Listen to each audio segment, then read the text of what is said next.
asked the wise musician what he thought it would sound like if blues and jazz were played simultaneously inside of a crowded room, he told me very simply that it would sound like death, but it would feel like life. One. So let's say I'm playing jazz on a saxophone, right? Our wardrobe consists of knee-high, neon pink socks, glittering golden short shorts, a 2-foot hat that reads unicorns, and an all-rainbow shirt that says, "Fuck you for judging me!" My shoes are just black. Now, not only am I playing jazz on a saxophone, but I'm walking through Times Square, not paying attention to anything that's happening around me, then a semi the size of a small building plows my ass down. In the afterlife, an angel in the form of the girl of my dreams floats down and begins shoving poetry and fairy dust into every orifice of my body. She does this so beautifully that it does not hurt. Wow. 2. Let's say I've been sitting on my couch for 2 years in my mother's basement. I'm playing blues. I don't take showers, ever. I smell like a skunk's butt crack when I'm not playing the blues. I enjoy playing games like The Sims where I pretend that I have a life, eating at such a gluttonous rate that I literally gain weight as I eat and crying much more than any man ever should. While I'm doing all this, Mom comes downstairs and yells at me, "You're 40 years old! It's time to move out! Your father and I want to have sex without you and the fucking friends watching!"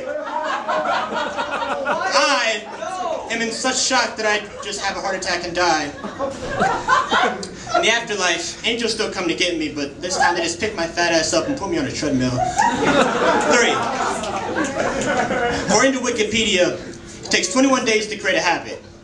Now, this is probably not true, but nonetheless, I still spent 21 days wearing clothes 3 times too big for me, accepting something bigger than myself crawling out of there. I still used a flashlight under my covers while I slept, searching for the dark corners of my soul. I'm still looking for a label that explains why I feel so uncomfortable in crowded rooms. The room that I house myself in is tiny, and everyone says I'm growing to become a giant. Is it wrong that my claustrophobic tendencies have faded, and I now understand what it feels like to be too scared to reach for something, because there are just certain things that make us feel too alive, like if we all had a to-do list and wrote on it, love, dream, be free, be free, be free. Write this down every day for 21 days straight. Wrap it around your heart with all those bleeding cuts and hurting wounds. Make it beat. If anyone knew what true happiness felt like, they would get it tattooed on their face.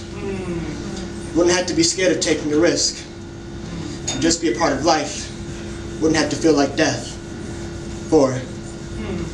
Found a woman who walks around like a jazz band, making me feel like a failure, playing my blues in muddy waters and deep trenches. She might as well have beat me to a pulp or sung me to my resting place with her trumpets for eyes. Sometimes death is the only thing that makes my heart beat.